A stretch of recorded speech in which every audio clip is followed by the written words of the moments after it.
네, 이번에 제가 이렇게 석사 과정으로 이제 조금 더 알차게 석사 과정 보내는 방법이라는 주제로 강연을 하게 되었습니다. 처음에 저한테 강연 제의가 들어왔을 때, 내가 그렇게 뭐 특별한 경험을 가지고 있진 않은데, 뭔가 내가 뛰어나게 뭔가를 한 건 없지만, 오히려 그냥 평범하게 석사 과정을 보낸 입장으로서 여러분들에게 조금 더 도움이 될 수 있는 이야기들을 들려드릴 수 있을 것 같아서 이렇게 강연에 참여하게 되었습니다. 우선 다시 한 번 더 만나서 반갑습니다. 이준경입니다. 다음과 같은 순서로 발표를 진행하려고 합니다. 첫 번째로 저에 대한 간단한 자기소개랑 그다음에 목차를 구성할 때도 이제 조금 생각을 했었는데요. 제가 대학원 과정 동안에 가장 많이 들었던 생각들을 위주로 이렇게 발표를 하고자 합니다. 첫 번째로 왜 대학원을 가야 할까? 아니면 어떻게 가게 되었을까? 네, 그 다음에 어떻게 대학원을 찾아야 할까? 그 다음에 무엇을 대학원에서 해야 할까? 이런 생각이 들었고요. 마지막으로 저의 대학원에 대한 간단한 소감으로 마무리 짓도록 하겠습니다. 첫 번째 자기소개입니다. 우선 제 이름은 아까 전에 말씀드렸다시피 이준병이고요. 현재 기계공학과 석사 과정을 마쳤습니다. 그리고 재학 기간은 20년부터 22년까지인데 제가 원래 파일 보낼 때 좀 잘못 보냈어서 21년이라고 썼었는데 죄송합니다. 원래 20년부터 시작을 했었습니다. 네, 그래서 그 코로나 기간이 시작될 때 딱 그 학위 과정을 시작을 했었고요. 연구 분야로는 이제 열 종류 현상이라는 조금 생소할 수도 있는 연구 분야를 전공했습니다. 열 종류 현상이라는 거는 여러분들이 아마 전기 다이오드나 전자 다이오드는 많이 들어보셨을 거예요. 전자 다이오드라는 거는 그 한쪽으로만 전자를 수송하듯이 이런 열 종류 현상은 그렇다면 열 또한 이렇게 한쪽 방향으로 수송시킬 수 있지 않을까라는 궁금증에서 시작된 연구 분야입니다. 그래서 뭐 이런 건물 단열 소재로 들어가서 예를 들어 여름이면 한 건물에서 내부에서 발생하는 열을 계속 빼내면서 바깥쪽에서 들어오는 열은 차단시킬 수 있는 이런 차세대 방열 소재를 연구하고 있었습니다. 실적으로는 SC의 한 편을 일저자로 참여해서 퍼블리시한 경험이 있습니다. 네. 다음은 왜 대학원에 가야 할까라는 주제로 설명을 드리겠습니다. 첫 번째로 사실 이제 3학년, 4학년 그리고 이제 여기 예비 대학원생분들이 계시다고 들었습니다. 이때 여러분들 아마 다 이런 고민을 했을 거예요. 취업을 해야 되나? 아니면 대학원을 가야 하나? 이런 생각을 했을 때 사실 저는 취업을 먼저 하고자 했었습니다. 왜냐하면 돈 버는 게 좋았고 이제 뭔가 다른 내가 뭔가 연구에 그렇게 큰 뜻은 없는 것 같은데? 라는 생각이 들었어서 우선 취업을 먼저 지원을 했었어요. 하지만 지금도 이제 코로나 때문에 조금 시장이 그렇게 좋진 않지만 이 당시에도 그렇게 좋진 않았었습니다. 그래서 20곳 이상 서류 지원을 했었는데 아쉽게도 전부 다 최종까지 가서는 전부 다 탈락을 했었어요. 그래서 이때 들었을 때 제가 사실 이제 들었던 생각은 일종의 뭔가 더 열심히 해야겠다 이런 생각보다 배신감이 조금 컸어요. 왜냐하면은 선배들이 그냥 공대면은 그냥 뭐 놀고 먹어도 나중에 다 취업된다 걱정하지 말아라 뭐 이런 식으로 얘기를 많이 했었거든요. 근데 지금도 사실 그 선배들 말이 막 그렇게 틀렸다고는 생각은 아니에요. 근데 다만 시장이 변했을 뿐이라고 저는 생각을 하고 있습니다. 근데 이때 제가 이제 면접도 봐보고 그다음에 취업 스터디도 하면서 느꼈던 점이 이거였어요. 뭔가 나만의 이야기가 없구나라는 생각이 가장 크게 들었어요. 왜냐하면은 제가 이제 취업 스터디를 하나 아니면 면접에 최종 면접에 가나 이랬을 때도 뭔가 사실 기업 면접에서 물어보는 질문들이 그렇게 막 특이한 질문들을 하거나 그러진 않아요. 예를 들어 인생 살면서 가장 열심히 해본 것이 무엇이냐 아니면 팀 프로젝트가 어땠느냐 이러면은 이제 공대생분들이나 아니면 여러 프로젝트 경험들을 많이 이야기를 할 거예요. 그래서 뭐 이런 프로젝트를 했고 이런 프로젝트를 했고 저는 그래서 사실 말하기 부끄럽지만 저 또한 비슷했어요. 저 또한 되게 천편일률적이었고 그냥 굉장히 비슷한 얘기를 할 수밖에 없었다고 생각이 들었어요. 근데 제 옆에 있었던 경쟁자분은 똑같은 과제가 주어져도 굉장히 열심히 하고 뭔가 반짝거리는 무언가가 느껴졌어요. 저는 그걸 보면서 이 사람들은 진짜 각자만의 이야기가 있구나 라는 생각이 들었었습니다. 그래서 그 당시 4학년 2학기 때 저는 뭔가 나도 나만의 이야기가 있어야 되지 않을까 라는 생각을 하게 되었고요. 그 다음에 또 든 생각이 지금 학부 과정에서는 뭔가 조금 더 이야기를 만들기 어렵구나 라는 생각이 들었습니다. 그래서 대학원을 한번 진학을 해봐야겠다라는 생각으로 대학원에 진학을 결심을 했습니다. 하지만 여전한 걱정들이 있었어요. 왜냐하면은 대학원 주변에서 가겠다고 하면 말리는 사람들도 굉장히 많았을 거예요. 여기 이미 대학원 들어가 계신 분들도 많은 걸로 알고 있는데, 예를 들어 뭐 석사를 따고 나면, 아니 박사를 따고 나면 취업문이 더 좁아진다는데, 아니면은 막 여기 써놓진 않았지만 뭐 대학원에 가는 여러 괴담들 있잖아요. 아니면 뭐 여러, 아니면은 또 그냥 제일 최악인 거는 전 이거라고 생각을 했어요. 뭔가 나이만 더 먹고 나중에 남는 게 없으면 어떡하지? 나중에 뭔가 나는 경쟁력 키우고자 왔는데 그냥 진짜 나이만 먹고 경쟁력이 아무것도 안 생기고 조금 간단히 얘기하면 취업이 안 되면 어떡하지? 라는 생각이 가장 크게 들었어요. 그래가지고 어떻게 해야 될까 라는 생각이 들었고, 그다음 두 번째로는 아무리 좋은 연구실이어도 그 본인에게 맞지 않으면 좋지 않은 연구실이지 않을까라는 생각이 들었어요. 예를 들어 아무리 그 과제가 많고 좋은 연구를 하는 곳이어도 본인에게 맞지 않으면 안 좋은 연구실이라고 생각을 하거든요. 그래서 어떻게 해야 나에게 적합한, 나에게 맞는 대학원을 찾을 수 있을까라는 고민을 가장 많이 했던 것 같아요. 그래서 이러한 얘기를 하려고 해요. 어떻게 대학원을 찾아야 할까? 반대로 말하자면, 아니 또 비슷하게 얘기하자면 어떻게 연구실을 찾아야 할까? 아마 여기 이공계 분들은 아마 이런 루트를 통해서 대학원 연구실을 찾을 것 같아요. 첫 번째, 교내에서 지원하는 코업, 그 다음에 두 번째, 학부연구생, 혹은 내지 인턴 등이라고 표현하기도 하죠. 아니면 이제 그 연구실에 다니는 지인들이나. 근데 이제 사실 저는 현재 있는 연구실에서 코업을 먼저 했었어요. 코업하면서 연구실 미리 체험해 볼 수도 있었고, 사실 말씀드리자면 코업이나 학부연구생이 그 연구실을 체험하는 데는 가장 도움이 된다고 생각합니다. 왜냐하면 거기 가서 결국 사람들을 만나보고 어떤 연구를 실질적으로 수행하는 것이 가장 그 대학원을 알아보는데 좋기 때문이죠. 근데 모두가 다 그런 기회를 가질 수 있는 건 아니잖아요. 저처럼 늦게 대학원을 들어가게 될 수도 있는 거고. 그래서 저는 지인 또한 얘기를 할 수가 있는데, 지인도 사실 이게 애매한 부분이 있는 것이, 이제 그 해당 지인한테는 뭐 지인이 엄청 안 좋다고 막 랩실을 설명을 해놨는데 본인에게 맞을 수 있는 거고, 반대로 아무리 좋다고 얘기를 해도 본인에게 안 맞을 수가 있습니다. 따라서 이런 문제점을 가지고 제가 이제 후배들한테 얘기를 할 때 어떻게 대학원을 찾아야 할까라는 생각이 들었어요. 그때 이제 저는 조금 더 나아가서 세 가지 방법을 말씀드리고자 합니다. 첫 번째로는 어쩌면 가장 단순한 방법일 수도 있어요. 교수님께 그냥 직접 메일을 보내가지고 만나는 게 좋을 것 같습니다. 사실 학부생이나 예비 대학원생 분들이면은 어떤 생각하는 연구 주제가 있을 거예요. 이 연구 주제가 뭔가 앞으로 유망할 것이다, 아니면 뭔가 내 인생을 살아가는데 경쟁력을 갖추게 해줄 것이다 라는 생각을 가지고 있는데, 사실 그 연구 분야에 대해서 뭉뚱그려서만 알고 있지 그게 정확히 무엇인지는 모를 가능성이 좀 많다고 생각을 해요. 왜냐하면은 이게 실제 필드에 가보면은 이게 굉장히 다른 의미로 쓰일 때도 많고 실제 연구하는 건 다른 경우가 조금 있기 때문입니다. 따라서 저는 과감하게 그냥 교수님께 메일을 보내서 한번 상담을 받아보시는 걸 추천을 드립니다. 교수님께 말씀드리면은 교수님은 그 분야를 평생을 종사하신 분이기 때문에 그 분야에 대해서 누구보다도 정확하게 알고 계실 가능성이 있습니다. 그리고 이제 또 이런 얘기 하면은, 제가 사실 이 얘기를 후배한테 먼저 얘기를 했어요. 근데 후배가 말하길, 근데 교수님이면은 자기 연구실에 무조건 들어오라고 하지, 뭔가 좀 안 좋은 얘기는 오히려 안 해서 뭔가 더 잘못 알게 되는 거 아니냐, 이런 얘기를 하더라고요.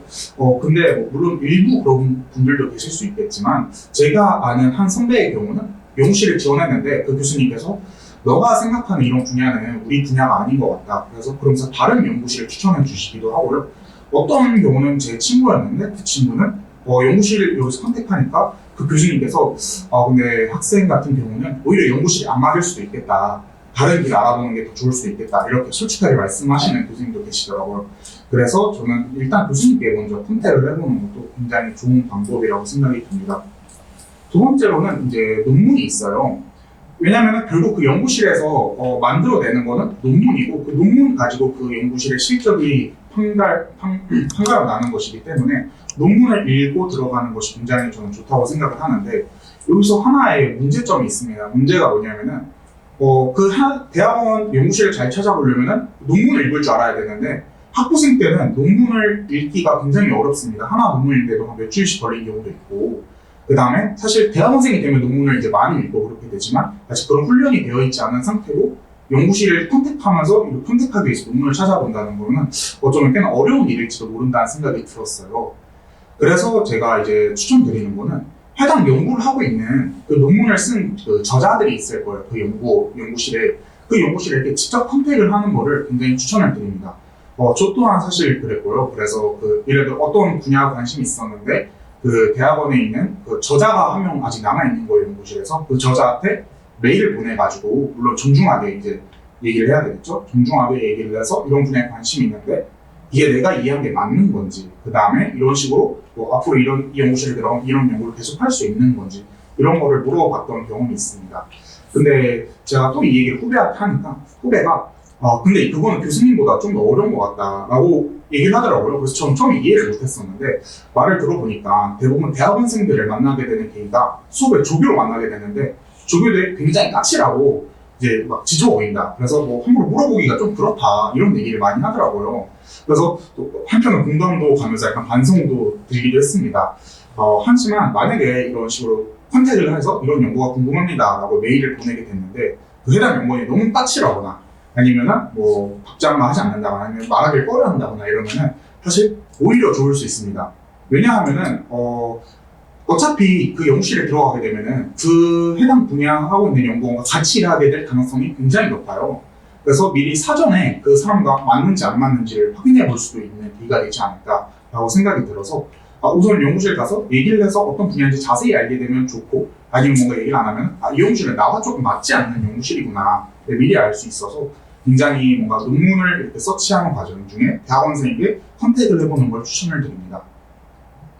그리고 마지막으로는 아무래도 그 연구실의 홈페이지를 말씀드릴 수 있겠죠. 그 연구실 홈페이지 들어가면 요즘 이제 굉장히 설명을 잘 해놨어요. 막 그림을 막 잘 그려놔가지고 동영상도 있고요. 그래서 이 해당 연구실이 어떤 연구를 하는지 자세히 알 수도 있고, 그다음 홈페이지에 들어가서 이 연구실 어떤 논문을 썼는지, 그 다음에 선배들은 주로 어떤 연구실 아니면은 그 진로가 어떻게 되는지, 주 학계로 많이 진출을 하는지 아니면 산업계로 간다면은 어느 기업들을 가는지 미리 확인을 할 수 있어서 홈페이지에 이제 졸업자 명단을 한번 보는 것도 좋다고 저는 생각을 합니다.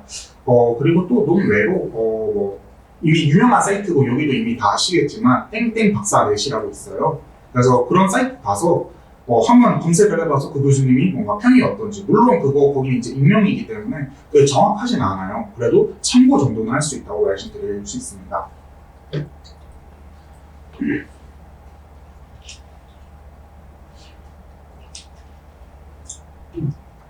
다음으로는 이제 무엇을 대학원에서 해야 될까라는 주제로 말씀을 드리려고 합니다. 우선은 이제 각 학기별로 석사 과정을 기준으로 어떤 것을 수행해야 되는지에 대해서 말씀을 드리려고 해요. 그래서 이제 1학기, 2학기, 3학기, 4학기 때 주로 이제 석사 과정 학생의 경우 이제 주로 4학기 동안 진행을 하기 때문에 이제 이렇게 4학기로 나눠서 설명을 드리려고 합니다. 첫 번째 학기 때는 아무래도 랩 생활 적응하는 게 가장 큰 키워드지 않을까 싶어요. 사실 연구실 들어가면은 그 안에 연구실에 뭔가 잘 마련되어 있는 시스템이 있을 거예요. 그래서 뭔가 사수, 부사수 이런 걸로 뭐 장비를 다루는 방법, 실험을 하는 방법, 논문을 읽는 방법 아마 다 설명을 해줄 겁니다. 제대로 된 이런 연구실 시스템을 가진 곳이라면은. 근데 여기서 제가 좀 더 엑스트라로 첨언을 드리고 싶은 거는, 뭔가 랩 생활 적응할 때 뭔가 외국인 연구원들과 친해지면 좀 좋다고 말씀을 드리고 싶어요. 사실 대부분의 저희 성균관대 연구실에 이제 외국인 학생들이 되게 많은 비중을 차지하고 있어요. 근데 연구실에 봤을 때 뭔가 한국인 학생들 따로, 그다음 외국인 학생들 따로 이렇게 지내는 경우가 굉장히 많더라고요. 저는 근데 사실 어찌 보면은 조금 한국 학생들이나 외국 학생들에게 조금 이런 거는 손해이지 않을까라고 생각을 하고 있습니다. 사실 저희가 이제 영어에게 노출되어 있는 환경이 그렇게 많지가 않잖아요. 그래서 일부러 이제 영어에 노출된 환경을 만들기 위해서 뭐 전화 영어라든지 아니면 학원을 다니기도 하는데, 이 경우는 이제 친구로 같이 옆에서 같이 생활하면서 영어를 이렇게 늘릴 수도 있고요. 그 다음에 제 생각엔 더 좋은 거는 이런 영어 실력 향상, 아니 어학뿐만 아니라 그 해당 나라의 다양한 나라들의 뭔가 문화를 겪어볼 수 있다는 측면에서 굉장히 저는 추천을 드리고 있습니다. 저 같은 경우도 제 사수가 그 파키스탄 사람이었었는데요. 사실 파키스탄 하면은 저 같은 경우는 뭔가 이슬람, 그래서 조금 보수적인 이런 느낌을 많이 가지고 있었어요. 근데 이제 막상 만나보니까 제가 누구보다 자유로운 영혼을 가진 사람이었고, 좀 나태하기도 뭐 이런 재밌는 친구였었는데, 지금도 조금 이제 종종 연락을 하고 지내기도 합니다. 그래서 뭔가 이런 외국인 연구원들과 같이 지내면서 도움을 받을 수 있으면 받고, 줄 수 있으면 주고, 이러면서 생활하면은 훨씬 더 알찬 대학원 생활을 보낼 수 있지 않을까 생각이 듭니다. 두 번째로는 관심 주제 탐색이에요. 대부분 이제 논문 서치하는 방법을 많이들 아실 것 같아요. 주로 구글 스칼라나 아니면 또 다른 사이트를 통해서 논문들을 이제 검색을 해서 이런 검색한 논문을 바탕으로 관심 주제를 탐색해 나가는데요. 사실 저 같은 경우는 이제 구글 스칼라를 통해서 주기적으로 뭔가 내가 있는 분야에서 다른 경쟁자들 어떤 논문을 현재 쓰고 있는지 확인하는 것이 중요하다고 생각을 합니다. 사실 이게 연구라는 게 그냥 외부수처럼 가만히 있다고 해서 되는 건 전 아니라고 생각을 해요. 계속해서 다른 사람들 어떻게 하는지, 경쟁자들, 그 다음에 어쩌면 동료라고도 볼 수 있겠죠. 이런 사람들 어떤 흐름으로 가는지 이런 걸 해야 나중에 석사나 박사과정 중에서 길게는 짧게는 몇 개월, 그냥 길게는 1, 2년 이렇게 투자했는데 이미 그게 논문이 나와 있거나 이런 경우도 사실 그렇게 적지가 않거든요. 그래서 저 같은 경우는 이제 논문을 주로 많이 읽는 걸 추천을 드리고, 그다음에 시간을 정해서 읽는 걸 좀 추천을 드립니다. 그냥 쌓아놓고 언젠간 읽어야지 이러면은 결국 안 읽게 되더라고요. 그래서 저 같은 경우는 제 사실 선배한테 배운 건데, 점심 먹고 무조건 30분간은 끊어서 논문 읽는 시간을 가졌었습니다. 그리고 또 중요한 게 결국 이제 대학원 과정에 오셨으면 자기가 쓸 논문 주제를 찾아야 되는데, 사실 저는 한 80%가 논문 주제를 찾는 거에서 끝난다고 생각을 해요. 근데 논문 주제라는 게 그냥 가만히 책상 앞에 앉아 있는다고 뭔가 떠오르지 않는다고 저는 생각을 합니다. 분명 뭔가 아는 것이 있을 때 그런 것이 나온다고 생각을 하거든요. 저 같은 경우는 그냥 집에서 샤워할 때, 아니면 양치질 할 때, 아니면 운전할 때, 그냥 약간 이런 멍 때리고 있는 시간일 때 뭔가 갑자기 이런 주제는 다른 사람들 한 적이 있나? 이런 생각이 들더라고요. 근데 이렇게 생각이 나려면은 이미 기존의 논문을 많이 서치를 해둔 상태여야지 이런 게 떠오른다고 저는 생각이 듭니다. 그 다음에 이제 제가 추천드리는 거는 이런 떠오른 아이디어들을 혼자 가지고 있지 말고 혼자가 아닌 주변 동료들과 공유하는 것을 추천을 드립니다. 랩 동료들에게 이제 계속 얘기를 하면서 사실 혼자 뭔가 이런 아이디어를 가지고 남한테 공유를 할 때 굉장히 부끄러워요. 이게 뭔가 조금 구린 것 같고 뭔가 좀 아마추어 같은데 이런 걸 함부로 얘기를 해도 되나? 이런 생각이 들긴 하는데 사실 처음에는 누구나 다 그렇다고 생각을 해요. 그래서 처음에 얘기를 하면서 계속 이게 되든 안 되든 평이 좋든 안 좋든 계속 얘기하는 걸 추천을 드립니다. 그러다 보면은 어느새 뭔가 본인이 성장해 있는 것도 알 수가 있어요. 처음에 얘기할 때는 동료들이 뭔가 그건 이미 있어, 아니면은 그건 안 하는데 다 이유가 있는 거야, 이런 식으로 뭔가 계속 리젝이 되다가 나중에 가서는 그거는 좀 해볼 만한데, 아니면 그거는 조금 더 나은 것 같은데, 이런 식의 얘기를 들으면서 내가 뭔가 이제 찾는 것도 실력이 좀 늘긴 느는구나, 이런 생각이 들기도 했어요, 저는. 그 다음에 랩 동료들은 사실 일반 대학원 분생들이 많이 공유를 하고 이럴 것 같아요. 랩 동료분들과 아이디어를 공유하는 거는. 근데 제가 또 나아가서 추천드리는 건 교수님과 이야기를 좀 많이 하는 걸 추천드립니다. 물론 대부분 이제 교수님들과는 이제 랩 미팅이나 이런 걸 통해서 강제적으로 일주일에 한 번씩 미팅을 가지거나 길게는 2주일에 한 번씩 미팅을 갖게 되지만, 그 시간 외에도 교수님께서는 그냥 밥 먹으러 가자, 아니면 그냥 잠깐 볼 사람 이런 식으로 저희 연구실 같은 경우는 있었거든요. 그런 경우일 때 대부분 부담스러워하지 마시고 최대한 나가서, 거기 나가서도 그냥 가십거리 얘기해도 좋겠지만 연구를 현재 내가 이런 걸 생각하고 있는데 교수님께서 어떻게 생각을 하시는지 이런 걸 하면서 조금 더 좋은 아이디어를 받을 수도 있다고 생각을 해요. 그리고 결국 나중에 그 논문을 내게 되면은 결국 이제 피어 리뷰잉을 거쳐야 되잖아요. 주변 저희가 모르는 익명의 교수님들에게 이제 평가를 받아야 되는데, 사실 가장 가까이 있는 피어 리뷰어는 저희 교수님이지 않을까, 이런 생각이 들어요. 담당 지도 교수이지 않을까. 그래서 지도 교수님이 봤을 때 그 주제가 할만한지 아닌지 거기서 이미 판가름이 난다고 생각을 합니다. 그래서 이런 관심 주제를 계속해서 이제 교수님께 어필을 해보고, 물론 이런 거를 무조건 좋아하실 분만 계신다고 생각하지는 않아요. 싫어하시는 분들도 계시거나 귀찮아하실 수도 있겠지만 그래도 최대한 어필하는 게 좀 중요하다고 생각을 합니다.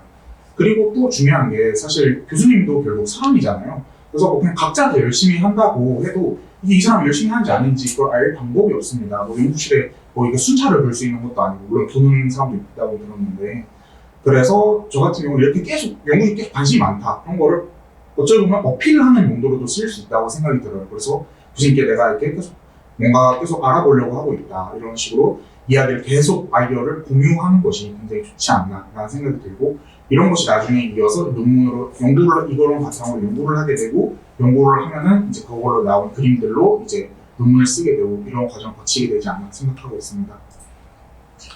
다음으로는 이제 2학기 동안에서 이제 할 만한 것들을 생각을 해보았어요. 저는 사실 2학기 때는 이제 아마 남들과 다 비슷하게 실험 많이 하고 논문 쓰고 이랬던 것 같아요. 근데 대학원에서만 할 수 있는 거라고 생각이 든다면은 아무래도 새로운 것을 경험하는 것이 또 가능하다고 저는 생각이 들어요. 대부분의 대학원 그러니까 그 석사 과정이나 박사 과정에서 융합 과목을 수강하라고 하는 걸로 알고 있어요. 그래서 융합 과목을 듣는다면 조금 그냥 선배들이 들은 과목도 좋겠지만 좀 색다른 분야를 도전해서 듣는 것도 좀 좋다고 생각이 듭니다. 그래서 융합 과목을 적극적으로 활용을 하다 보면은 저 같은 경우는 사실 이번에 도전 학기가 있는데 거기에 인공지능 응용이라는 과목을 듣게 되었었어요. 융합 과목으로. 그러면서 사실 이제 주변 제 친구들은 시간이 남아도냐고, 왜 연구하기도 바쁜데 밤새서 논문 써야지 왜 그런 거 하냐고 막 이런 얘기를 들었어요. 하지만 저는 뭔가 나중에 좀 도움 되지 않을까 이런 생각을 좀 했었고, 나중에 이런 게 다 도움이 되더라고요. 예를 들어서 현재 하고 있는 연구에서는 뭔가 나중에 저는 현재 재료나 열전달 쪽을 전공을 하고 있는데, 이런 연구를 뭔가 이런 인공지능으로 응용을 해보자 이런 시도가 있어서 다른 이런 인공지능 하는 연구실과 콜라보를 현재 진행을 하고 있어요. 그럴 때 이제 제가 뭔가 그걸 깊게 알진 못하지만 뭔가 용어 정도는 알아들을 수 있는, 그러면서 그 학생 얘기를 잘 알아듣고 거기서 이제 또 다른 아이디어를 낼 수 있어서 뭔가 이런 융합 과목을 적극적으로 활용하면은 좀 더 양질의 연구를 할 수 있지 않을까 이런 생각이 들었습니다. 그다음에 두 번째로는 동료들의 연구 주제로 관심을 갖는 것이 저는 필요하다고 생각이 들어요. 사실 아까 전에 말씀드렸듯이 이제 본인 주제에 이렇게 관심을 많이 가져주듯이 동료들의 연구 주제에도 계속 관심을 가지는 게 좀 중요하다고 생각을 합니다. 왜냐면은 이게 결국 동료이기 때문에 이제 그다음에 다른 연구 주제라고 하더라도 같은 연구실이 있기 때문에 큰 카테고리에서 결국 같은 분야에 있는 연구라고 생각이 들어요. 그러면서 그 연구를 관심을 가지면서 배우게 되는 것도 분명히 존재하고, 그 다음에 그 연구에 대해서 뭔가 이게 이런 부분을 좀 더 발전시킬 수 있을 것 같은데 이런 것들을 랩 미팅이나 아니면 그냥 개인적으로 만나서 얘기를 해보면은 뭔가 그분에게 도움이 될 수도 있고, 아니면은 사실 도움이 안 되는 경우가 저는 사실 더 많았어요. 뭐 이렇게 하면 되는 거 아니에요? 이렇게 물어보면은 사실 다 안 될 이유가 다 있었습니다. 뭔가 막 장비가 없다든지 아니면은 이미 논문이 나와 있다든지. 그래도 그걸 통해서도 하나 알아가게 되는 게 있는 거잖아요. 그래서 동료들의 연구 주제에도 관심을 계속 가져주는 게 저는 좋다고 생각을 하고요. 그리고 또 좋은 경우는 이제 아무래도 의견을 냈는데 그게 반영이 되어서 같이 공저자로 참여하게 되던가, 아니면 이런 경우가 좀 더 긍정적인 이런 피드백을 저도 오히려 역으로 받을 수도 있는 거고, 그래서 동료들의 연구 주제에 관심 갖는 거를 추천드립니다. 그리고 사실 여기 논문 쓰기도 적어놨었는데 이게 시간이 허락할지 모르겠어서 뒤에 계신 박사님이나 아니면 다음 이문캠에서 하시는 논문 쓰기 강연에서 좀 더 자세히 이야기를 해줄 수 있을 것 같아서 저는 Q&A 쪽으로 넘기도록 하겠습니다. 이제 본격적으로 3학기 되면은 이제 굉장히 바빠져요. 우선은 졸업 논문 시험이 이제 다가왔습니다. 그래서 졸업 논문 시험 준비를 해야 되는데, 이게 사실 제가 기계공학과면은 뭔가 이런 거 준비해야 된다, 이런 거 준비해야 된다 막 말했겠지만 이 학과마다 굉장히 다르더라고요. 행정적인 절차도 마찬가지고. 그래서 그냥 제가 좀 포괄적으로 말씀드릴 수 있는 거는, 시험칠 과목 공부는 그 3학기 오기 전 겨울방학이나 여름방학에 미리미리 해두시는 거를 굉장히 추천드립니다. 왜냐면은 3학기 들어서면 막 예심도 준비해야 되지, 뭐 다른 그냥 랩실 일도 좀 해야 되지, 그냥 그때 되면은 이제 막 밑에 후배들을 붙이거나 이런 경우도 있기 때문에 바빠요. 시간이 없습니다. 그러니까 따로 시간을 만들어서 공부할 시간이 없으니까 미리미리 시험 과목은 해두시는 게 좋고요. 그 다음에 여기서 또 제가 말씀드리고 싶은 거는 행정적인 절차에 대해서 미리 숙지하는 거를 숙지하라고 말씀드리고 싶어요. 왜냐하면은 학부 때랑 달리 굉장히 뭔가 내야 되는 것도 많고 행정적인 절차가 까다롭고 복잡합니다. 그 학부 때는 뭐 상품 따고 뭐 아니면 내라는 서류 몇 개 제출하면 끝이잖아요. 근데 석사나 박사는 해야 될 게 좀 더 많아요. 예를 들어 예심 준비를 하면은 뭐 교수님들마다 각각 서명이 필요한 뭔가 예심원이나 이런 것도 다 들어가야 되고, 그거 하기 전에 지도교수 뭐 신청원 뭐 이런 거 엄청 많거든요. 근데 더 중요한 건 이게 시간에 따라서 계속 바뀝니다. 저 같은 경우 이걸로 사실 몇 번 고생을 했어가지고 이게 그 제출하는 마지막 날까지 한번 다시 확인을 해서 하는 걸 좀 추천을 드려요. 왜냐면 이게 그분들도 이 행정실 일하시는 분들도 이게 완벽하지가 않기 때문에 계속해서 변하는 경우가 많거든요. 그래서 행정적인 절차에 대해서 꼭 미리 숙지하시길 바랍니다. 그 다음에 두 번째로 이제 예심 준비가 있는데 선배들에게 발표자로 이제 한번 보여주거나 이런 식으로 예심 준비를 하는 거가 좀 추천을 드립니다. 근데 이미 예심 준비를 하기 전에 이미 그동안 연구를 어떻게 해왔냐, 1, 2, 3학기 동안 했더니 이제 사실 그걸 평가받는 자리이기 때문에 평상시에 굉장히 열심히 준비를 하고, 그 다음에 예심 준비하니까 떠오르는 게, 이미 그 예심 준비를 사실 3학기 때 준비를 하기보다는 1학기 때 이때 그 선배들 예심 자료를 미리 받아보는 것도 전 좋다고 생각을 해요. 3학기 가서 하기보다는. 왜냐면은 1학기 때 이런 그림들이 들어가야 되는구나 미리 알 수가 있거든요. 그래서 미리 시작할 때 뭔가 예심이나 본심을 염두에 두고 준비를 하는 것도 좀 좋다고 생각을 합니다. 그 다음에 이제 4학기 때는 본심 준비랑 이제 졸업 논문 쓰기를 이제 본격적으로 아마 하게 될 거예요. 이때 말씀드리고 싶은 거는 본심 주제와 방법에 대해서 미리미리 교수님과 의논을 해서 확정된 상태로 4학기를 진행하는 것을 추천을 드립니다. 그리고 마찬가지로 행정적인 절차에 대해서 미리 숙지를 하시길 바라고요. 그 다음에 이제 이건 제가 사실 부족했어서 말씀드리는 건데, 제3자 입장에서 논문을 한번 읽어보시면은 조금 더 좋을 것 같아요.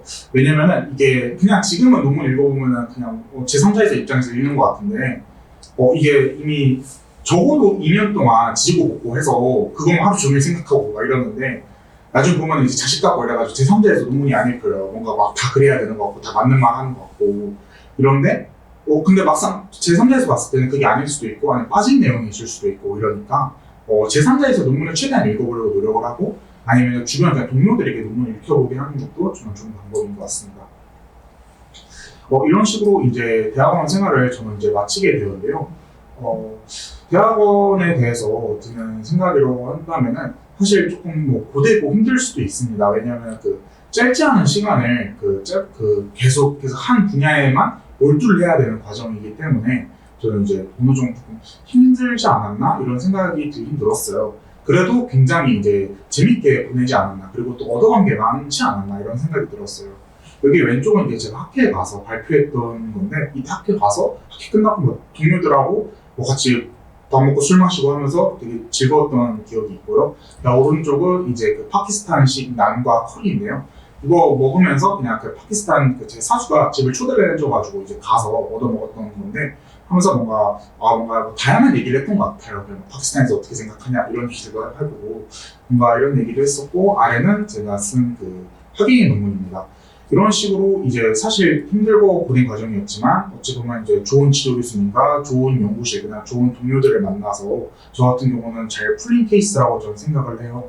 그러면서 여러분들 또한 좋은 연구실, 그다음 좋은 주제 찾아서 연구에서 건승하시길 바랍니다. 지금까지 이준명이었습니다. 들어주셔서 감사합니다. 네, 감사합니다. 지금까지 이준병 선생님께서 강연해 주셨고요. 들어서 아시겠지만 사실 그 학기마다 준비해야 되는 것들이 굉장히 많이 있죠. 그래서 그런 내용들 잘 정리해서 말씀을 해주셨고, 사실 이 석사 과정을 어떻게 보내야 되는지는 전공과 지도 교수님에 따라서 굉장히 다양하고 다를 수가 있습니다. 예, 그렇지만 그래도 공통적인 부분들 좀 말씀을 해주신 것 같고, 혹시 논문을 쓰지 않거나 혹은 아직 지도 교수님이나 랩실이 있지 않은 그런 대학원생 분들도 있으실 거예요. 랩미팅이 없다거나. 그래서 그런 부분들을 저희가 참고해서 이 이후에 다른 전공으로 시리즈 워크숍을 준비하고 있다고 말씀을 드린 거니까 참고를 해주시면 좋겠고, 그리고 종합시험, 졸업시험, 말씀해주셨던 졸업시험과 관련해서는 행정적인 부분들이 필요한데, 보통 1학기는 3월 말, 그리고 2학기는 9월 말에 시험이 예정이 되어 있어요. 그래서 그 부분 참고하시면 될 것 같고, 이 비슷한 시기에 지도교수 신청원도 내도록 되어 있습니다. 그래서 논문 제목하고, 그리고 지도교수님이 누구신지 이거를 신청해서 내도록 되어 있으니까 혹시 논문을 쓰는 전공이 있으시다면 이 시기에 잘 챙겨주시면 좋을 것 같습니다. 네, 지금까지 이준명 선생님께서 말씀 잘 해주셨고, 두 번째는 생명과학과의 이덕현 박사님께서 강연을 해주시겠습니다. 네, 안녕하세요. 저는 생명과학과 진화유전증 실험실에 제9답으로 있는 이덕현이라고 합니다. 제가 맨 처음에 이 발표에 관해서 의뢰를 받았을 때 이제 박사과정을 이제 학기별로 무엇을 하면 좋을지를 여쭤보셨는데, 이게 제 학과별로도 다르고 또 시험수마다 워낙에 다르다 보니까 어떤 구체적으로 학기별로 박사과정을 얘기하기가 쉽지 않을 것 같더라고요. 그래서 이 발표에서는 좀 한정적으로 해서 이제 여러 가지 인터넷상에서 이제 돌아다니는 팁들을 좀 모아서 정리를 해봤어요. 그래서 다 상황이 다를 텐데 본인에게 이제 맞는 팁들을 잘 찾아가시길 바라고요. 일단 이 발표에서는 박사 과정을 아직 해야 할지 말지 고민인 사람들이 볼만한 내용들은 좀 제외하고 박사 과정을 들어와서 이제 학위를 받기 위해 필요한 것들에 좀 더 관심 있는 분들을 대상으로 내용을 준비해봤습니다. 그리고 뭐 지금 박사 과정을 하다가 이제 그만둬야 말지 고민인 분들도 있을 수 있고 졸업 후 진로가 고민인 분들도 있을 텐데 이런 내용들도 또 인터넷에 검색해보면 꽤 많이 잘 나오거든요. 그래서 뒤에 참고 자료로 첨부해놓은 이제 내용들에서 찾아보시길 부탁드립니다.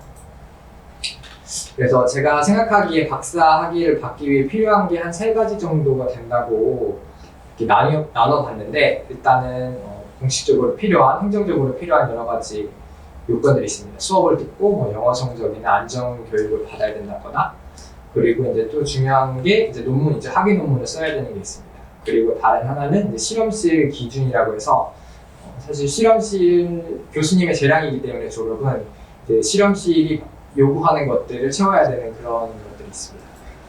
그래서 먼저 공식적으로 필요한 요건들은 앞에서 설명해 주셨지만 이제 입학 용도에 따라 다르고 또 그때그때 바뀔 수 있기 때문에 이제 관련 부처나 학과 사무실에 물어보고 확인한 다음에 필요한 것들을 늦지 않게 준비하는 게 필요하고요.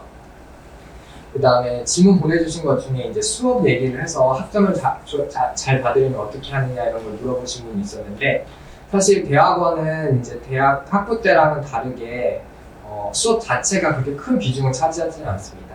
그렇다 그것보다는 이제 자기가 연구를 잘해서 그걸 논문으로 만들어내는 사실상 이제 논문이 어떤 성적의 자리에 있다고 보시면 되는데 그래서 이제 학점을 잘 맞는 것보에 집중한다기보다는 내 연구에 필요한 것들을 배운다는 자세로 수업에 이제 참여하시면 좋을 것 같습니다. 두 번째로 이제 논문인데 사실상 이제 대학원이 연구하는 법을 배우는 과정이라고 한다면은 이 논문 출판이 이것을 평가하는 객관적인 기준으로 작동을 하고 있습니다. 그래서 좋은 논문들을 많이 쓰는 게 이제 이 사람이 얼마나 연구를 잘하는지 판단하는 기준이 되는데요. 이것들을 한 방법을 이제 뒤에 차차 설명을 하도록 하고 이제 논문까지 했다고 하더라도 사실 교수님이 또 졸업을 안 시켜주면 졸업을 할 수가 없습니다. 이게 지도교수의 재량이고 지금 상황에서는 졸업이 그렇기 때문에 그리고 또 그래서 실험실 기준이 다 다를 수밖에 없고 실험실 내에서도 어떤 학생별로 또 기준이 다르게 적용될 수도 있기 때문에 제가 어떤 이야기를 해드릴 수 있는 부분이 아니고 이거는 사실 실험실 선배들한테 물어보는 게 가장 정확합니다. 그래서 보통 뭐 몇 년 정도 하고 어느 정도의 성과가 있을 때 졸업을 하고 그리고 뭐 졸업한 선배나 혹은 졸업을 못한 선배들 뭐 다 이렇게 물어보면 그게 가장 그 실험실의 기준이 어느 정도 되는지를 판단할 수 있는 좋은 자료가 될 것 같습니다. 그래서 학기별로 이제 어떻게 하면 좋을지를 해달라고 말씀해 주셨는데 저는 이제 시기를 딱 정확히 정하기는 힘들 것 같고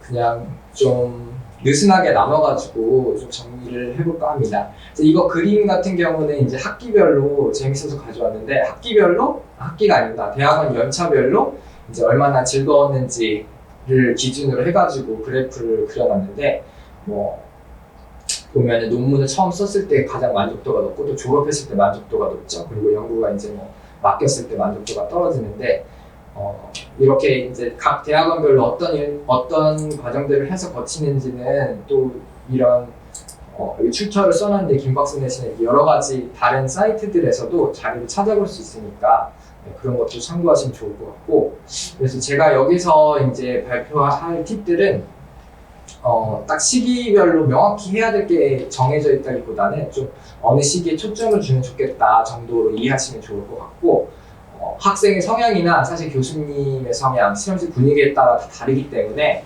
이렇게 완벽하게 다 적용될 수 있는 팁은 없습니다. 그래서 본인이 스스로 이제 이런저런 것들을 시도해보고 자기에 맞는 것들을 찾아 나가는 과정으로서 이해를 해주시면 좋을 것 같습니다.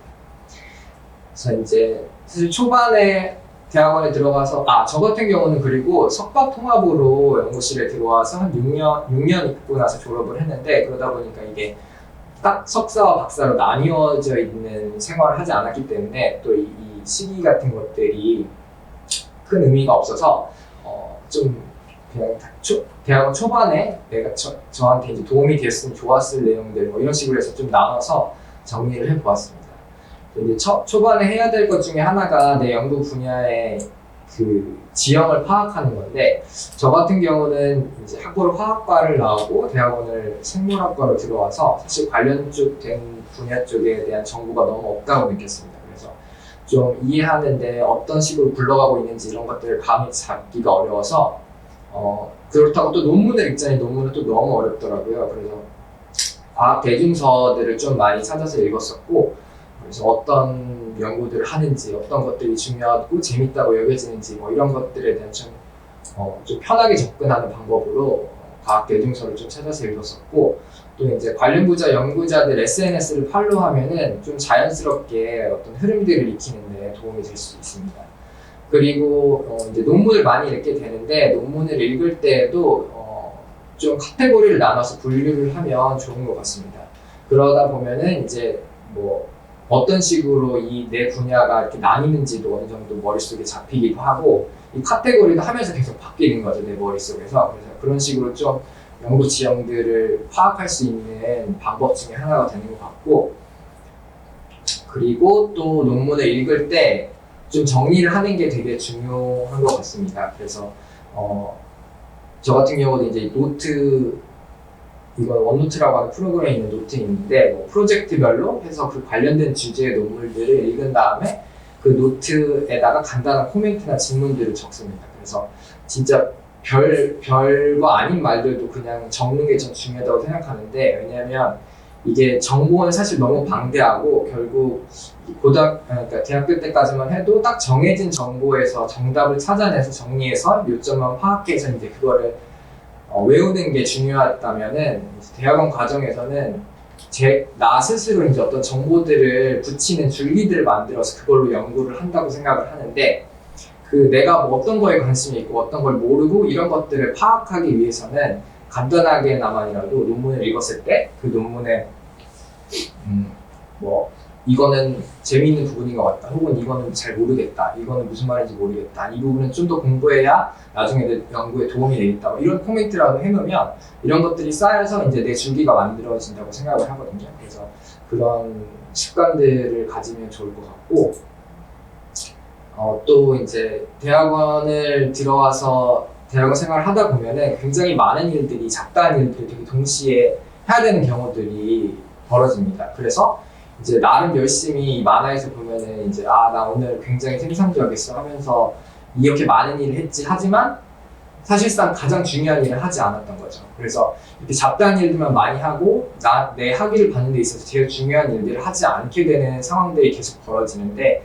이거를 방지하려면은 이제 시간을 잘 활용하는 법을 익히는 것이 되게 중요한 것 같습니다. 그래서 좋은 습관을 만들어서 그걸 꾸준히 유지하는 게 중요한데, 이 자료 조사를 하다가 이 사람 유튜브를 찾았는데, 이분이 그 대학원 생활 관련된 굉장히 많은 팁들과 정보들을 유튜브에 올리고 있더라고요. 그래서 영어긴 하지만 어쨌든 이분 내용에서 이제 하루를 어떻게 보내면 좋을 것인가에 대한 부분을 좀 가져왔는데, 일단 먼저 이제 대학원 생활이 단거리 경주가 아니라 마라톤이다 라는 이야기를 합니다. 그래서 이게 그냥 짧게 빨리 달리고 끝날 수 있는 게 아니고 굉장히 오래 달려야 되기 때문에 내가 체력 안배를 어떻게 하고 내가 오랫동안 달릴 수 있는 그 루틴이 뭔지를 찾아내는 거, 이런 것들이 되게 중요합니다.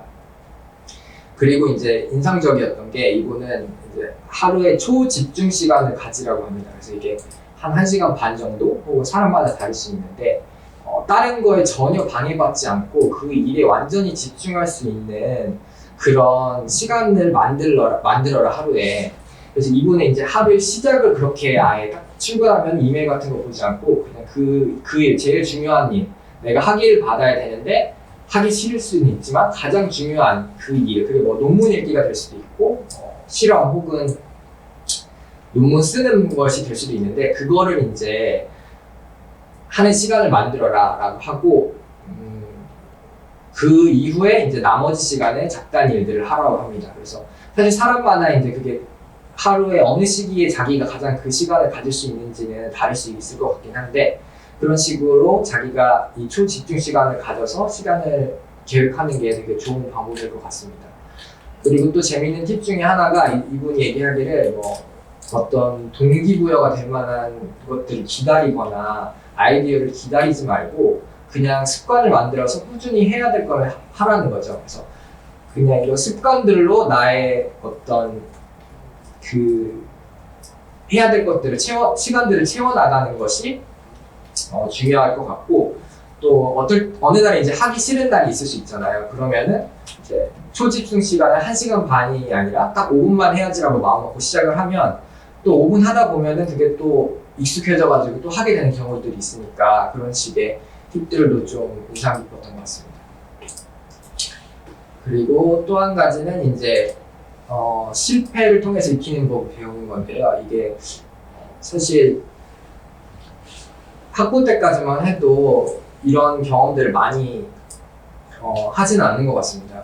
이제 대학원에 들어오게 되면은 실패를 수도 없이 할 수밖에 없는데 이 만화에서도 보면은 이제 교수님 이제 이 실험이 잘 안 됩니다. 그러니까 몇 번이나 실수했냐 물어보고 2번이라고 하니까 8번을 더 실수한 다음에 나랑 미팅을 하자 이렇게 말을 하거든요. 그래서 이런 실패를 많을 수밖에 없는데 이게 좀 당연한 과정이라는 거에 좀 익숙해져야지 너무 성공했다 실패했다라고 이렇게 마음에 스트레스를 받기 시작하면은 대학원 전에 되게 힘들어집니다. 그래서 이 성공 실패 연연하기보다는 실패를 한 다음에 무언가를 배우고 그걸 통해서 개선하는 그 루틴에 좀 더 익숙해져야 됩니다. 그러다 보면은 이제 어느 순간에 이제 흥미로운 발견들을 찾을 수도 있는 거고요. 그래서 그리고 또 한 가지는 어쨌든 연구를 해서 그 결과물이 논문이라는 형태로 나올 수밖에 없는데 이제 논문은 특정한 형식의 글쓰기입니다. 그래서 이 논문은 글 쓰는 것도 따로 훈련을 하지 않으면 나중에 이제 논문을 막상 쓰려고 할 때 굉장히 힘들어지는데 이 만화에서도 이제 논문 쓸 때 보면 이제 끝도 없이 이 사이클에 들어가게 되거든요. 써서 교수님한테 수정받고 또 써서 수정받고 이거를 하게 되는데 이 과정을 조금이라도 줄이고 이제 스트레스를 덜 받으려면 좀 미리미리 쓰는 훈련을 하는 게 좋을 것 같습니다. 그래서 또 많이 읽는 거랑 쓰는 건 다르고 그래서 한 가지 예시로 나오는 것 중에 하나가 이제 실험 결과가 나오면 그거를 이제 논문 형식, 예를 들어서 서론, 결과, 토의, 그리고 결론 이런 형태로 짧게나마라도 글을 써서 어떤 논리나 구조를 완성하는 훈련들을 좀 하는 것들이 이후에 논문 쓸 때 많이 도움이 될 것 같고 그리고 또 처음부터 영어로 쓰는 거 저는 약간 추천하지 않는데 왜냐면은 이 우리나라 말로 써도 그 논문 그 구조와 논리에 집중해서 쓰면서 영어까지 번역을 하려고 하면 좀 머리가 과부하가 돼서 저 같은 경우에는 충분히 그 논리와 구조에 집중을 못 하더라고요. 그래서 어떤 단어를 써야 되는지 이 문장은 이 내 주제에 비해서 훨씬 더 과하게 해석을 하고 있는지 이런 것들을 다 일일이 신경을 쓰면서 완벽하게 그 구조를 맞추는 데 좀 집중을 하고 그 다음에 이제 그걸 영어로 번역하는 게 오히려 효율적이지 않나 싶습니다. 그리고 이제 대학원 생활을 하면서 한 가지 또 중요하지만 어려운 것 중에 하나가 지도 교수님과 의사소통하는 건데 아마 교수님이 아니라 이후에 직장을 가도 앞으로 이제 상사를 만나게 되는 경우들이 많잖아요. 그러면 이제 상사와 의사소통을 하는 법을 배워야 되는 것 같습니다. 그래서 사실 모든 것들을 다 하겠다고만 해서 할 수 있는 게 아니고 내가 가진 한계라는 것도 있고 그리고 사실 교수가 나한테 바라는 것과 내가 바라는 것이 충돌하는 지점들이 분명히 생기거든요. 그럼 이제 그런 것들을 어떻게 타협해야 되는지 이런 것들을 고민을 해야 됩니다. 그래서 여기 만화에서도 보면 이제 교수가 말하는 최대한 이걸 최대한 빨리 해줘라고 했을 때에는 너 이거 어제까지 했어야 되는 일이잖아. 가 속뜻인데 예를 들어서 교수가 스스로 네가 준 페이퍼는 최대한 빨리 보겠어라고 했을 때에는 이제 언제 될지 모르는 거죠. 이런 식으로 사실 그 서로의 욕구가 충돌하는 부분들이 있고 이거를 할 때 어떻게 하면 가장 기분 나쁘지 않게 잘 할 수 있을까 이런 것들을 좀 고민할 필요가 있습니다. 그래서 뭐 어떤 내가 하고 싶지 않은 내가 나한테 필요 없다고 느끼는 어떤 일을 하라고 시켰을 때 단순히 그냥 하기 싫다고 얘기한다기보다는 뭐 이걸 하려면은 내가 지금 하고 있는 일들에 대한 설명이랑 그리고 그게 우선순위가 바뀌어야 되는데 그러면 이 일은 더 늦어질 것 같다라는 식으로 어떤 이런 이야기들을 통해서 좀 설득을 한다든지 또 뭐 이런 얘기도 사실 안 통할 수도 있지만 이런 얘기를 한번 해서 사실 다음에 교수가 어떤 일을 시킬 때 좀 더 주저할 수도 있다고 생각하거든요. 그러니까 어떤 그런 자기가 가지고 있는 욕구나 필요들을 충분히 좀 그때그때 드러내는 게 저는 뭐 대학원뿐만 아니라 앞으로 삶의 과정에 있어서 되게 중요한 기술이라고 생각하고 좀 지금은 처음 배우는 거니까 너무 겁먹지 말고 좀 부딪히는 걸 여러 번 해보는 게 더 좋지 않을까 싶습니다. 그래서 네. 그리고 이제 학위 주제를 정하는 법에 대해서 이 유튜브에 이분이 또 설명한 부분을 좀 설명을 드리면 학위 주제를 정할 때 사실 그 주제가 얼마나 흥미로운지도 있지만 그 주제에 따라서 연구해야 되는 그 방법들이 이제 내가 직접 그 방법들을 익혀가면서 해야 되는데 그게 내가 3년 동안 할 수 있는 일인지 나랑 맞는 일인지 이런 것도 좀 살펴봐라 라는 내용이 있고요. 그리고 어쨌든 대학원 과정이라는 게 굉장히 좁고 깊은 연구를 하는 거기 때문에 이제 관심 주제에서 계속 좁혀가면서 내 연구 분야를 찾게 되는데 한 가지 팁 중에 하나는 이제 관련 분야 학위 논문들을 또 살펴보는 겁니다. 그러면은 실제로 다른 학위를 받으신 분들이 어느 정도의 범위에서 어느 정도의 깊이로 질문들을 가지고 이런 것들을 이제 풀어낸 질문을 답해내는 데 있어서 어떤 실험 방법들을 쓰고 어떻게 학위 논문으로 형식적으로 만들었는지를 알 수 있기 때문에 이런 것들을 찾아서 좀 도움을 받을 수 있다고 이야기하고 있고요. 그리고 이제 그 자기 관련된 주제를 찾을 방법 중에 하나로 이제 비어있는 틈을 찾으라고 하는데 논문을 읽을 때 이제 만약에 이거를 다르게 실험했다면 이 부분에서 이것만 한 번 바꿨다면 같은 어떤 특정한 이렇게 질문 목록들을 쭉 적는 겁니다. 그래서 내가 관심 있는 주제들에 관련돼서 이제 비어있는 부분들을 찾고 그 비어있는 부분들 실제로 누군가 답을 했으면 다시 지우고 이런 과정들을 반복을 해서 그 질문들에서 지워지지 않고 남은 것들을 가지고 이제 교수와 논의해서 주제를 잡는 것도 좋은 방법이다라는 팁을 이야기해주고 있습니다. 그리고 또 한 가지는 이제 지도교수 말고도 좀 더 넓은 범위에서 내 학위 주제에 대해서 조언해줄 수 있는 사람을 만나면 좋다라는 이야기도 하고 있습니다. 그리고 이제 학위를 받는 과정에서 공동 연구를 해야 되는 경우들이 생기는데요. 이게 생각보다 오해가 생기기 쉽습니다. 그래서 의사소통을 굉장히 적극적으로 해야 되는데 만화에서도 보면은 뭐 교수님한테 수요일날 언제 보는 게 보는 날짜를 잡으려고 하는데 뭐 수요일 빼고 다 괜찮다고 했더니 수요일날 보자고 하는 내용이거든요. 그래서 사실 생각보다 의사소통에 오해가 생기기가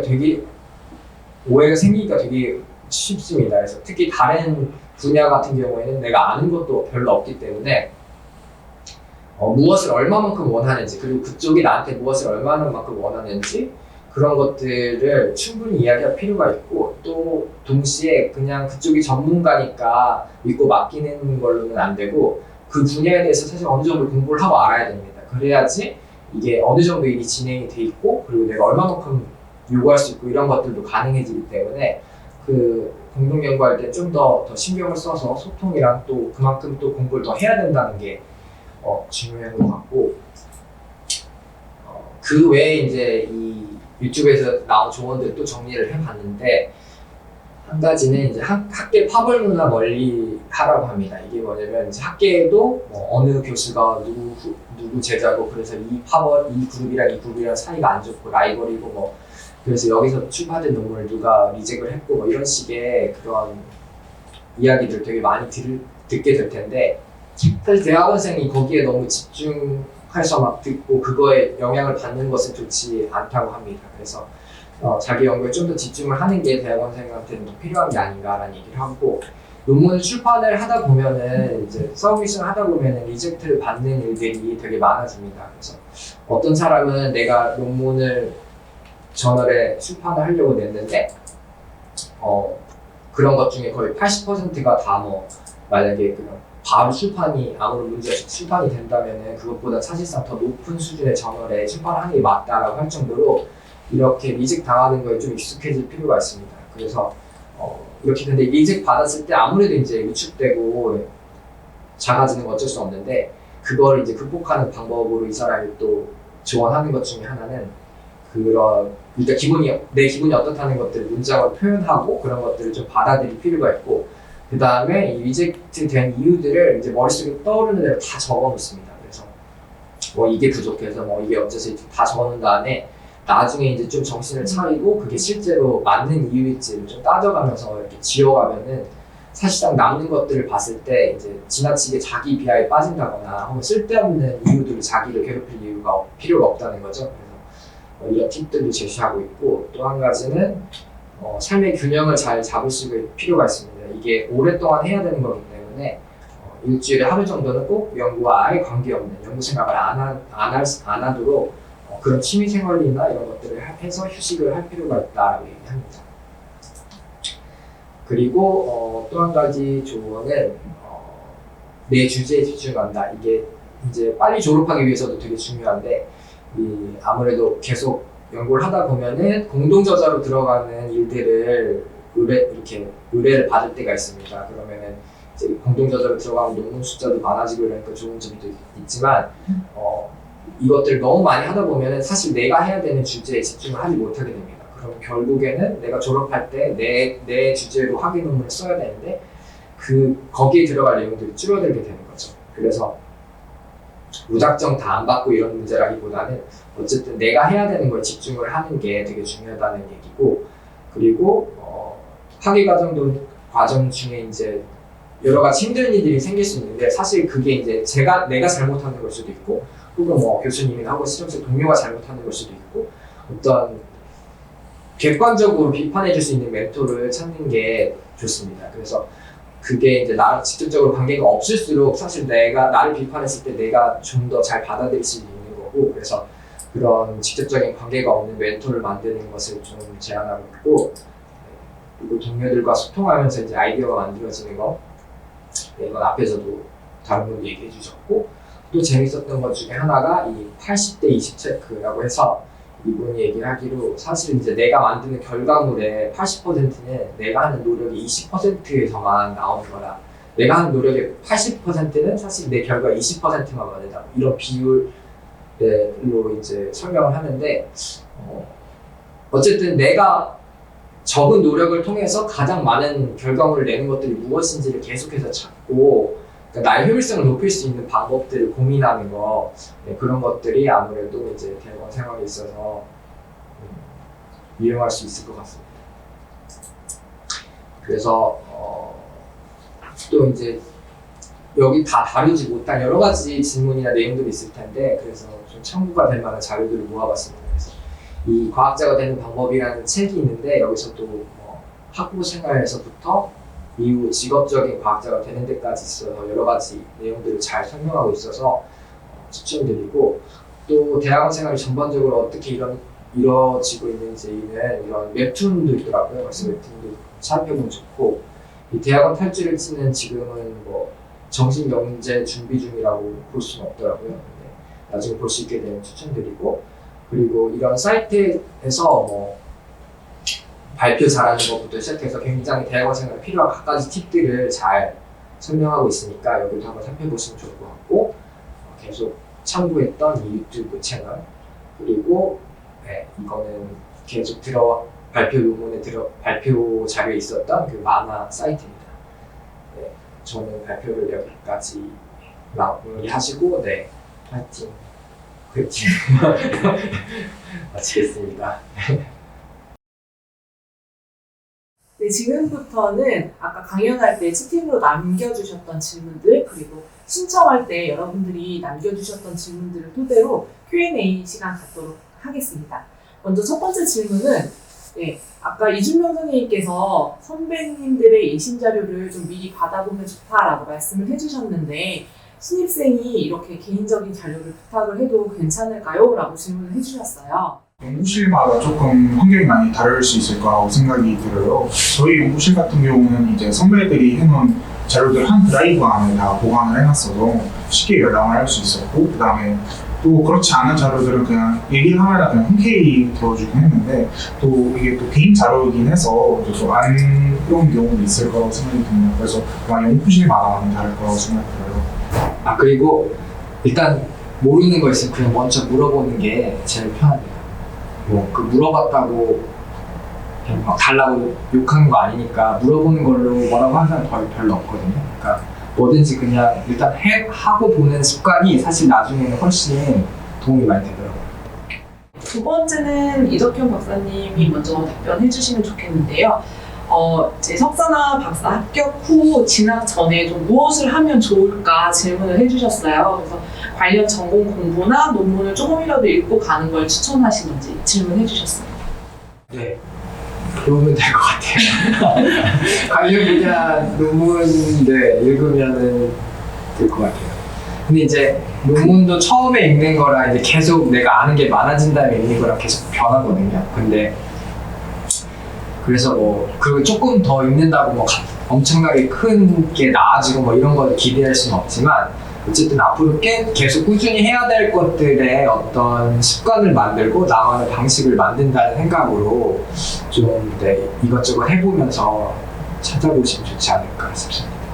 저 같은 경우는 논문 읽어보는 것도 좋다고 생각하는데, 만약에 이제 학위 과정이 좀 길어질 수 있고 하면 사실 대학원 과정이 좀 힘들잖아요. 그래서 그 전에 좀 미리 놀아두는 것도 나쁘지 않다고 생각합니다. 네, 그러면 이제 석사 입학을 예정하고 있으신 분들은 좀 공부를 하시고 박사 과정을 입학하실 분들은 이제 길어질 수 있으니까 조금 휴식을 잘 취하고 입학을 하시는 것도 나쁘지 않겠다 이렇게 정리해 볼 수 있겠습니다. 네, 이제 좀 더 두 분 개인의 얘기를 더 디테일하게 들어보고 싶은데 두 분은 학위 연구 주제 그리고 아주 구체적인 연구 문제나 가설을 이제 어떻게 잡게 되셨는지가 좀 궁금하거든요. 그래서 이준명 선생님부터 본인의 사례를 좀 더 구체적으로 혹시 말씀해 주실 수 있으면 좋겠습니다. 아, 네. 저 같은 경우는 사실 이제 뭔가 처음 했을 때, 처음 연구 주제를 잡았을 때는 약간 뒷걸음치다가 잡은 격이 조금 됐어요. 예를 들어 제가 이미 연구실에 가 있을 때 연구가 어느 정도 진행이 돼 있었는데 원인을 모르는 경우가 있었어요. 그러니까 원래 의도해서 어떤 걸 하고자 했는데 나중에 알고 보니까 실험 설계가 잘못돼서 그게 아니었던 거죠. 결과는 있는데 원인을 모르는 이런 경우가 있어서 제가 그 당시 이제 뭐 시뮬레이션 여러 등등을 통해서 그 원인을 밝혀내는 과정에서 그래도 이게 여전히 유효한 주제다 이런 얘기가 나왔어가지고 그런 걸로 좀 잡게 됐어요. 근데 이건 약간 조금 항상 보편적인 경우는 아닌 것 같고요. 대부분은 이제 실험 논문을 많이 읽는 과정에서 이제 어떤 주제를 떠올리게 되고 그거를 실험 설계하게 되면서 구체적인 게 잡혀 나가는 것 같습니다. 네, 저는 좀 예외인 케이스도 있다는 점 알려드리겠습니다. 저는 사실 큰 주제는 들어갔을 때 이제 교수님이랑 이야기하면서 좀 정해진 게 이미 있었고 제가 가지고 갔다기보다는 이 실험실에서 이제 주로 관심에 있어하는 생물이 있었고 그 생물을 이제 연구하는 게 제가 받게 됐는데 그 생물을 가지고 이제 구체적으로 어떤 논문들을 만들어내고 이러는 과정에서 이게 알 수 없는 것 같아요. 어떤 내가 관심 있어하는 부분을 이 생물에서 어떤 이야기를 찾으려고 해도 그게 없으면 또 말짱꽝이고 내가 원하는 결과 안 나오면 말짱꽝이고 그래서 여러 가지 이제 가설들을 계속 논문을 읽어가면서 가지고 와가지고 그것들을 증명할 수 있는지 뭐 유전체 데이터 안에서 이제 찾는 과정들을 계속 반복을 했었는데 결국에는 뭐 운이 좋게 이제 어떤 흥미로운 내용들을 스토리로 만들 수 있을 만한 걸 발견을 해서 이제 그거를 논문을 출판할 수 있게 됐었거든요. 그래서 제가 생각하기에 이건 또 분야마다 다 다를 수 있는데 저 같은 경우에는 좀 논문을 많이 읽으면서 어떤 재미있는 주제들을 찾아서 그거를 이제 내 데이터 안에서 찾는 그 과정들이 계속 반복적으로 있었고, 그러다가 운이 좋게 이제 하나가 걷어 걸려서 이제 논문을 출판할 수 있게 되었던 것 같습니다. 네. 지금 이제 두 분 말씀해 주셨던 것처럼 우연한 기회에도 연구 주제를 잡게 되는 경우들도 있고, 또 이제 굉장히 원칙에 가까운 방식으로 이제 이론 중심으로 그 이론들이 비어 있는 공간을 찾아서 연구 주제를 잡으시는 경우들도 있는 것 같고요. 또 저희가 경험적인 베이스, 그래서 실제 현상에서 궁금증을 가지고 이 현상의 문제를 해결하기 위해서 연구 주제를 잡으시는 경우들도 있으신 것 같은데, 두 분의 사례는 오늘 이렇게 들었습니다. 자, 그리고 사실 오늘 와 계신 분들 중에서 예비 신입생이신 분들도 있으시거든요. 대학원 진학을 결정하시게 된 요인이 무엇인지 좀 두 분의 사례 이야기도 좀 들어보고 싶어요.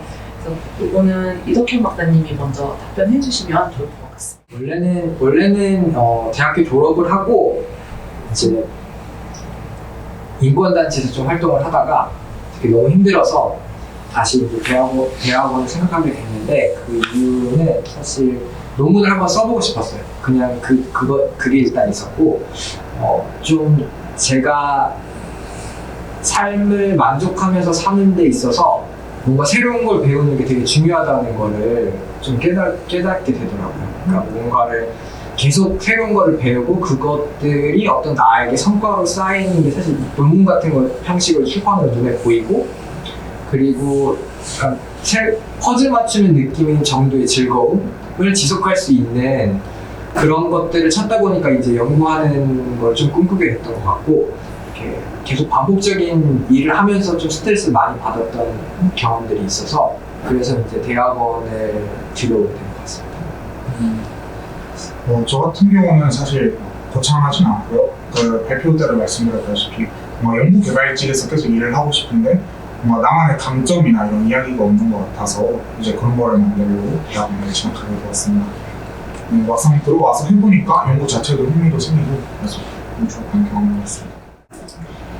그러면 이어지는 질문일 것 같은데, 지금 이제 석사 졸업 이후에 이준명 선생님께서는 이제 취업을 하게 되신 케이스이신 거고, 이제 이덕현 박사님께서는 계속 박사를 이어서 하신 케이스가 되는데요. 석사 졸업 이후에 진로 방향을 어떻게 결정하시게 되셨는지 좀 궁금합니다.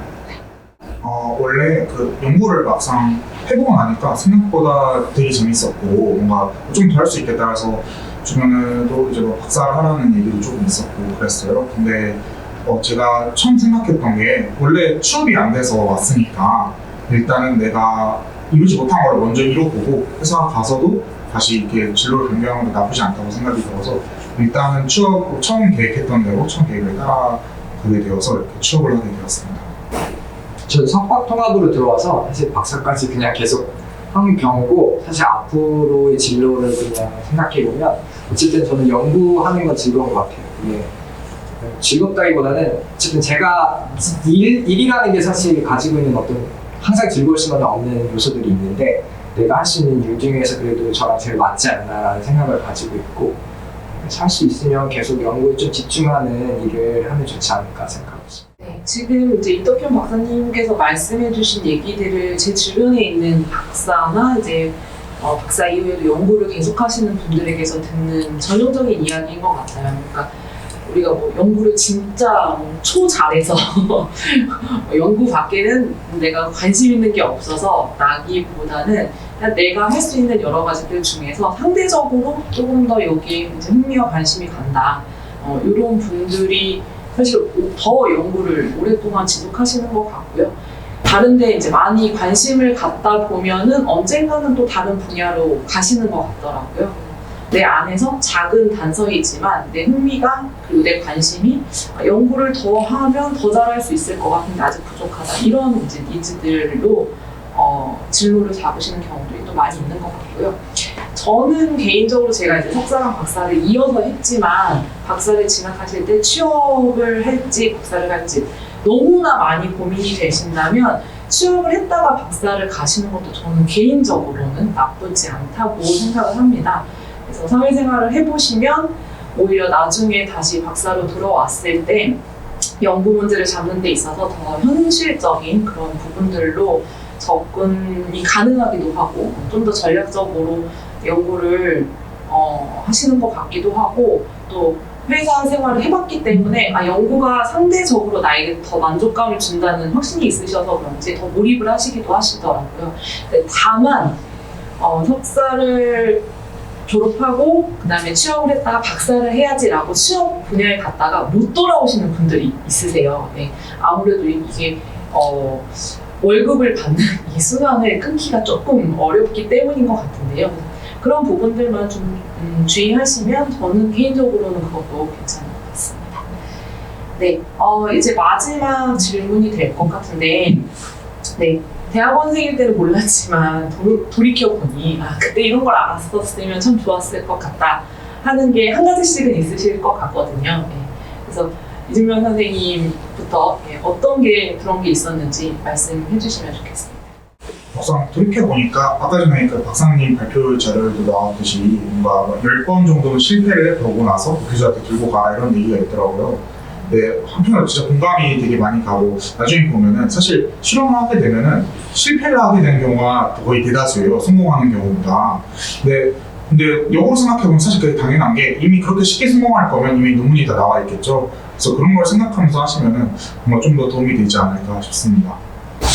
좀 더 주도적으로 해야 된다는 걸 알았으면 좋았을 것 같기도 해요. 그러니까 그때는 그냥 당연하게 뭔가 이렇게 하라는 거 하면 되겠지, 뭐 혹은 교수님이 더 잘 아시니까 이렇게 해주시겠지, 뭐 이런 식으로 생각했던 것들이 더 많았던 것 같은데 지금 생각해 보면 사실 제가 주도적으로 안 해가지고 생긴 문제들도 되게 많았었거든요. 그래서 그때부터 좀 이렇게 내가 주도적으로 하지 않으면 아무도 해주는 문제가 아니라는 걸 좀 알고 있었으면 좀 낫지 않았을까라는 생각을 합니다. 지금 질문이 하나 올라와서 추가적으로 드리려고 하는데요. 네. 박사 과정 후에 후닥을 선택하게 되었을 때 가질 수 있는 선택지와 길이 궁금합니다. 그리고 정출연과 취업을 선택하는 것에 앞서서 준비해야 하는 것이 다른지 궁금합니다. 라고 질문 주셨거든요. 제가 얼마나 좋은 답을 해드릴 수 있을지 모르겠는데 이제 저 같은 경우는 이제 고민을 하는데 가장 일반적으로는 이제 유학을 갔다 오죠.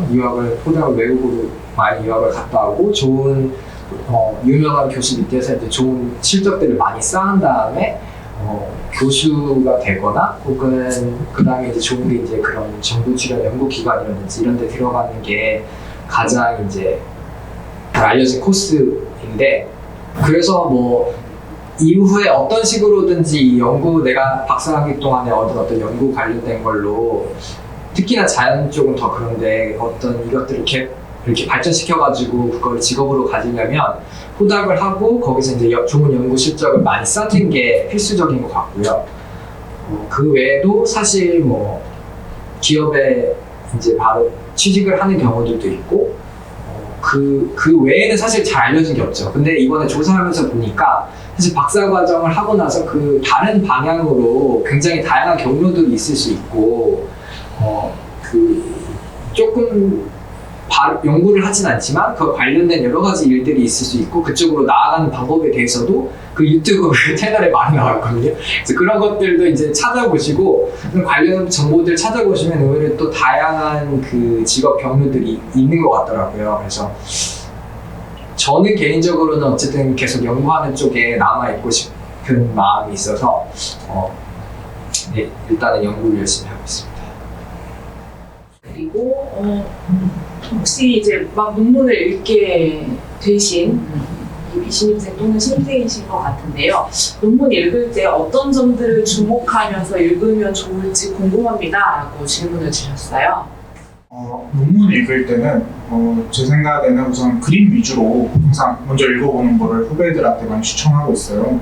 이게 뭐 에스트랙이 딱 초록으로 짧게 나와 있지만 너무 함축적인 내용들이 많아서 사실 처음 읽는 입장에서는 막 그렇게 이해가 잘 안 갈 수가 있거든요. 근데 그림은 이제 일단 그림이기도 하니까 그림 읽어보면서 그림에서 최대한 뭔가 스스로 유출을 해서 내용을 알아보겠다는 내용을 가지고 마음을 가지고 읽다 보면은 좀 더 쉽게 다가오지 않나 이런 생각이 듭니다. 근데 처음에 저도 떠올려보면은 논문 읽는데 사실 모르는 말이 대부분이고 어디서 어디까지를 내가 알아야 되는 내용이고 이런 것도 전혀 감이 안 잡혔던 것 같긴 해요. 그래서 보통 많이 들으셨겠지만 리뷰 논문 위주로 좀 읽게 되고 그런 거에서 이제 내가 흥미로운 부분들을 좀 더 찾아서 읽게 되고 어쨌든 그냥 무작정 읽는 것보다 내가 어떤 부분에 관심이 있고 거기에서 조금 떨어진 어떤 것 이런 식으로 좀 그물이나 그물망처럼 그려가면서 좀 읽는 게 필요한 것 같아요. 이게 그냥 논문을 따로 놓으면은 다 그냥 사라져 버리더라고요, 머리에서. 그래서 그 연결 지점들을 좀 어떻게 만들 수 있는지를 좀 그리고 그거를 기록으로 남길 수 있을지를 생각하면서 읽으면 좋을 것 같습니다. 이종현 박사님께 주신 질문인 것 같아요. 박사 졸업 후 포닥 과정을 하기로 결정하게 되신 계기가 궁금합니다. 라고 질문을 해주셨어요. 근데 저는 어쨌든 연구하는 게 가장 제 그런 성격과도 맞는 것 같고 그냥 지금 그런 어떤 저한테 그냥 제일 맞는 것 같고 재미없을 때도 있지만 또 재밌을 때도 있거든요. 그래서 그리고 또 이게 박사 학위를 받고 나서 되게 중요한 것 중에 하나인 것 같은데 이 논문이 잘 출판이 되니까 하고 싶은 마음이 생긴 것 같아요. 그러니까 그 전까지는 예를 들어 논문이 제대로 안 나왔으면 저 그만뒀을 것 같거든요. 어떤 성과가 결국에는 내 노력과 별개로 성과는 운도 어느 정도 따라야 되는 부분도 있는데 그런 성과가 좀 더 나왔을 때 좀 더 자신감이 붙고 이걸 좀 더 하면 재밌겠구나 혹은 내가 하고 싶은 것도 새로 생기고 이게 처음에는 모르니까 하고 싶은 게 뭔지도 몰랐는데 많이 하다 보니까 이제 보이는 게 있고 그러면서 좀 하고 싶은 마음들이 계속 생겼던 것 같아요. 또 질문이 교수님과 연구 방향에 있어서 의견이 다르거나 생각이 다를 때 어떻게 대처하셨는지 궁금합니다. 라고 해주셨어요. 되게 곤란한 상황 중에 하나죠. 그래서 예를 들어서 해당 연구 방향이 내가 보기에는 안 될 것 같은데 교수님이 계속 해보자고 하시는 이런 상황이 있을 때 딱 이런 상황은 경험해보지 못하셨을 수도 있지만 좀 이렇게 교수님과 생각이 다를 때 어떻게 대처하셨는지 궁금합니다. 저 같은 경우는 사실 초반에는 반박할 자원이 없어요. 근데 제가 어느 논문에서 봤더니 이런 식의 결과는 이미 나와 있고 그래서 이거를 하는 게 별로 의미가 없다. 혹은 그 대신에 이걸 하면 좋겠다는 식으로 하는 게 가장 좋겠죠. 그렇지만 아는 게 없잖아요. 근데 그냥 느낌상 왠지 이거는 안 될 것 같으니까 교수님한테 그렇게 얘기하는 경우도 있는데 초반에는 사실 거의 시키는 거 다 할 수밖에 없는 것 같아요. 근데 이제 점차 이제 그 자원을 쌓아야겠죠. 제가 교수님을 설득할 수 있는데 그 설득을 사실 그냥 말로 하는 것보다는 PPT로 완전히 발표를 정리해가지고 공식적으로 하는 게 또 나을 수 있고 교수님만 있는 게 아니라 다른 랩 미팅 같은 데서 어떤 것들을 다 모든 사람들이 보면서 같이 얘기할 수 있는 자리에서 하는 것도 좋고 근데 그걸 하려면 사실 제가 그만큼 그걸 대해서 잘 알아야 되고 그걸로 이제 교수님이랑 이야기를 해가지고 교수님 이길 수 있을 정도가 돼야 되죠. 그리고 또 한 가지는 이거는 이제 교수님마다 스타일이 다를 수 있는데 사실 그냥 던지는 것들도 많아요. 교수님이 이렇게 막 진지하게 너 이거 해봤으면 좋겠다가 아니라 그냥 일단 던져놓고 안 해도 사실 본인도 잊어버리는 경우도 있거든요. 그러니까 그런 것 좀 구분할 필요가 있어요. 그러니까 교수님이 정말 진지하게 이걸 해보길 원하는 건지 아니면 그냥 생각나는 거 막 던지는데 내가 이걸 다 쓸데없이 주워 담아가지고 막 골치 아파하는 건지 이런 것들을 좀 구분해서 의도를 잘 파악할 필요가 있다.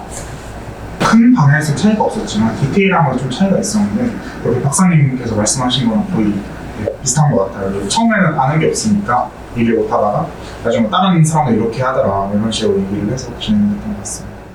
저희가 이제 말씀드리는 게 대학원 생활을 이렇게 하는 게 정답이다 이런 게 따로 있지는 않기 때문에 저희가 이제 말씀드리는 건 저희의 어떤 경험들 두 선생님의 선생님과 박사님의 경험들을 이제 토대로 말씀을 하시는 거고, 이런 게 너무 정답처럼 들릴까봐 또 이제 선생님과 박사님도 걱정을 많이 하셨었어요. 그래서 이런 얘기들을 참고로 하시고 또 본인의 지도교수님, 본인의 랩실에 맞게 잘 적용을 해보시면 좋을 것 같습니다. 다음 질문은 이번에 처음 입학하시는 신입생이신데요. 혹시 랩실에 1학기 시작 전에 못 들어가는 경우에는 어떤 방식으로 풀어가는 방법이 있을까요? 라고 질문을 해주셨어요. 1학기 때 그러니까 연구실을 못 나가는 경우는 사실 저희 연구실도 이런 경우가 있었어요. 이번에 그 외국인 학생들이 코로나 때문에 못 들어왔었는데 그때는 이제 미팅 온라인으로 참석을 하거나 아니면은 그 이런 연구에 대해서 직접 실험을 하지 못하더라도 참여는 할 수 있다고 생각을 해요. 이메일이든가 아니면 계속 디스커션 할 수 있으니까 이런 식으로 참여를 조금 적극적으로 해야 되지 않을까 오히려 더 이런 생각이 듭니다. 아까 말씀드렸던 대로 저희 또 다양한 다른 그런 사례들에 대해서도 말씀 나누고 저희 고민 나눌 수 있도록 준비하고 있으니까 참고해 주시고 관심 있게 봐주시면 좋겠고요. 혹시 개별적인 이슈가 있는데 그런 것들을 좀 같이 이야기를 나누고 싶다 하시는 분들께서는 저희 학교 홈페이지, 학교 홈페이지 게시판에 보시면 대학원생 학습 코칭 프로그램이 안내가 되어 있어요. 그래서 그쪽으로 연락을 주셔도 좋습니다. 네, 그럼 오늘 저희 워크숍은 여기까지 진행하도록 하겠습니다. 수고 많으셨습니다.